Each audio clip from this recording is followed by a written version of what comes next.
En este video te enseñaré a cómo crear indicadores de gestión. Para crear indicadores de gestión realizaremos el siguiente proceso. Estableceremos los referentes para la medición. Estableceremos las áreas de desempeño relevantes a medir. Responderemos la pregunta ¿es necesario medirlo todo? Te mostraré cuántos indicadores podemos construir. Te enseñaré a definir el nombre del indicador y describir la fórmula del cálculo a partir de los objetivos. Te mostraré claves para la formulación y nombre del indicador. Miraremos un ejemplo de estructura del indicador. Te enseñaré a validar los indicadores aplicando criterios técnicos. Te mostraré algunos criterios para la selección de indicadores. Te enseñaré a recopilar datos y establecimiento de la fuente de los datos o medición de verificación. Te mostraré a establecer las metas. Te mostraré qué se hace en la etapa de monitoreo y evaluación y en la etapa de comunicación e información. Empezamos entonces a establecer los referentes para la medición. Antes de construir cualquier tipo de indicador, es absolutamente necesario tener claridad sobre las definiciones estratégicas básicas de la organización, como son misión, visión, objetivos estratégicos, estrategias y plan de acción, así como el haber realizado una planificación estratégica que le permitirá servir de eje rector durante el desarrollo de los objetivos de los programas establecidos por la organización y en consecuencia de los indicadores evaluadores del progreso y el avance de la gestión. Establecer las áreas de desempeño relevantes a medir. Los indicadores de gestión en una organización se encuentran presentes en todo el desarrollo del sistema de gestión y como tal contribuyen a los tres niveles de decisiones de la planificación, a saber, estratégica, de control, de gestión y operativa. Desde esta perspectiva, los indicadores son los elementos fundamentales para la toma de decisiones directivas y de esta manera permiten analizar el comportamiento de las variables claves y estratégicas de la organización como tal. A la pregunta si todas las áreas deben contar con indicadores, se debe responder previamente cómo el área evaluada influye en el cumplimiento de la misión, para de esta manera pasar a establecer cuál es el objetivo del área o proceso. Es decir, identificar claramente el aporte del área a la definición de las orientaciones básicas del accionar de la organización. ¿Es necesario medirlo todo? La decisión sobre cuáles proyectos, procesos o actividades específicas van a ser medidos o evaluados dependerá del análisis de variables clave adecuadas y suficientes que suministren información relevante sobre el objetivo de evaluación, por lo que no es deseable medirlo todo. Es evidente que en muchas ocasiones las organizaciones estén obsesionadas con medirlo todo. La razón, se desea evitar la incertidumbre y por ende garantizar la seguridad. Sin embargo, aunque esta práctica de medir pudiese resultar cómoda, trae consigo una trampa. En la mayoría de los casos se está midiendo lo que es sencillo de medir, pero no precisamente lo más significativo, entre otras cosas porque se desconoce el cómo medirlo. Por ello es necesario tener en cuenta estas premisas antes de decidir sobre qué medir y por ende cuál indicadores utilizar. Dichas premisas son: evitar el desempeño de indicadores que inducen a resultados no esperados o incentivos perversos. Por ejemplo, número de comparendos sobre número de conductores. Evitar medir atendiendo el criterio de quedar bien. Ejemplo, número de planes ejecutados sobre el número de planes programados. Medir no garantiza el éxito de una actividad, sino que por el contrario evidencia los aspectos a reformar de aquellos que hemos decidido monitorear. La esencia y existencia de un indicador solo se debe dar y justificarse si éste sirve para la toma de decisiones. Continuamos con la pregunta: ¿cuántos indicadores construir? Los indicadores deben informar sobre las diferentes áreas de la organización, estratégica, gestión y operacional. El número de indicadores debe limitarse a una cantidad que apunte a lo esencial y que ayude a captar el interés de los diferentes usuarios a los cuales va dirigido.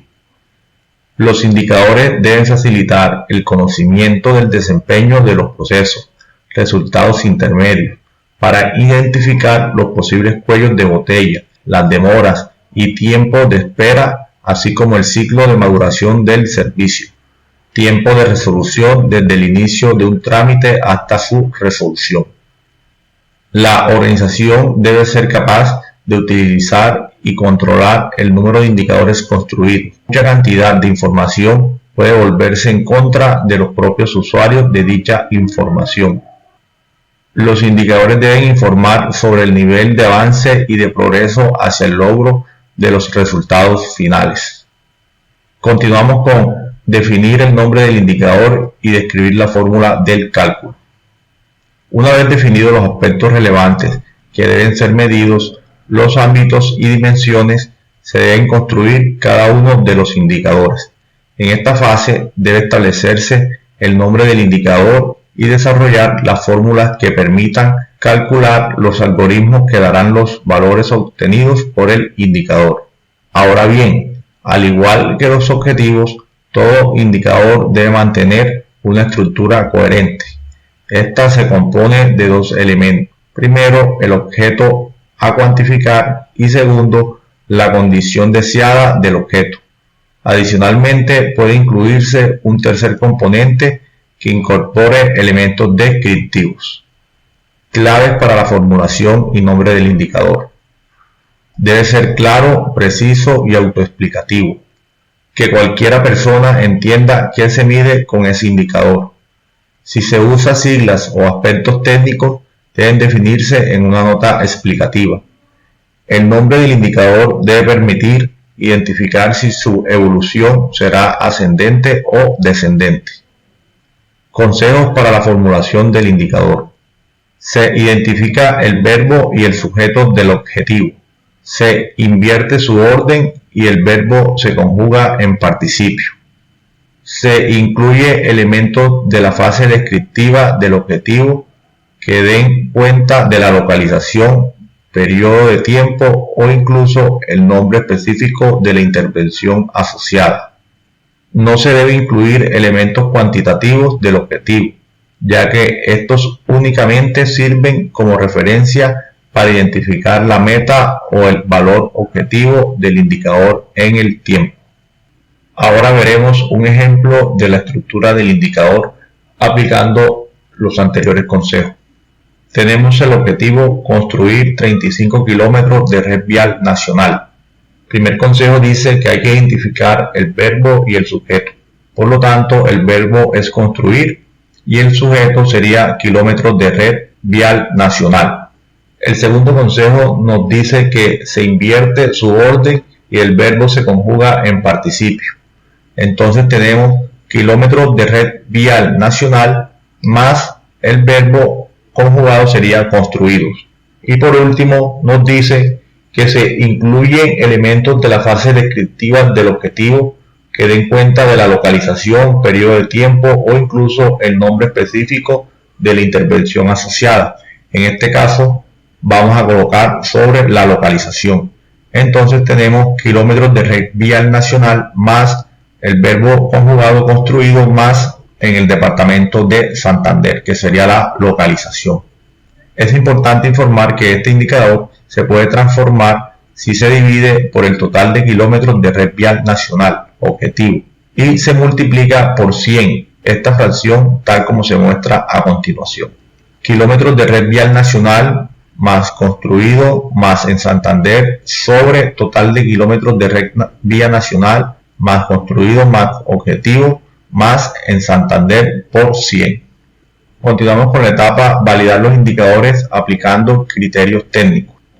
Lo que se busca en este paso es garantizar la obtención de indicadores balanceados que, además de cumplir con los requerimientos técnicos establecidos, se conviertan en una herramienta de información útil para todos los que lo utilicen.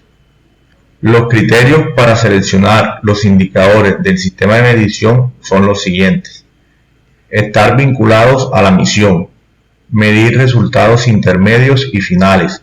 Los datos deben ser válidos y confiables, tener identificados a los responsables por su cumplimiento, estar dirigidos a prioridades que reflejen una gestión integrada, ámbito de eficiencia, eficacia, calidad, economía. Útil para el personal, clientes internos y externos, interesados, entre otros. Continuamos con los criterios para la selección de indicadores. Dentro de los criterios tenemos la pertinencia. La pregunta que hay que hacerse es: ¿el indicador expresa qué se quiere medir de forma clara y precisa? Y el objetivo de este criterio sería: busca que el indicador permita describir la situación o fenómeno determinado, objeto de la acción. Nuestro segundo criterio es la funcionalidad. La pregunta a tener en cuenta es: ¿el indicador es monitoreable? Con la funcionalidad se pretende verificar que el indicador sea medible, operable y sensible a los cambios registrados en la situación inicial. Continuamos con el criterio de disponibilidad. La pregunta que hay que hacer es: ¿la información del indicador está disponible? Con esto se pretende que los indicadores deben ser construidos a partir de variables sobre las cuales existe información estadística, de tal manera que puedan ser consultados cuando sea necesario. Continuamos con la confiabilidad. La pregunta que se debe hacer es: ¿de dónde provienen los datos? El objetivo es que los datos deben ser medidos siempre bajo ciertos estándares y la información requerida debe poseer atributos de calidad estadística. Y por último tenemos el criterio de utilidad. El indicador es relevante con lo que se quiere medir. Se busca que los resultados y análisis permitan tomar decisiones. Continuamos con la etapa de recopilación de datos y establecimiento de las fuentes de los datos o medios de verificación. Es necesario identificar las fuentes de información confiables para las variables definidas previamente dentro de la relación formal del indicador. Asimismo, se debe establecer los procedimientos propicios para la recolección y manejo de la información, lo que lleva a determinar si la información se obtendrá de fuentes primarias o secundarias, a través de instituciones de recopilación de información estadística, información contable, encuestas o sondeos, etc.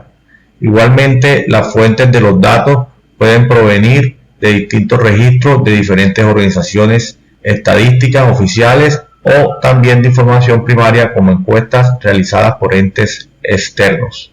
Seguimos con la etapa de establecer las metas.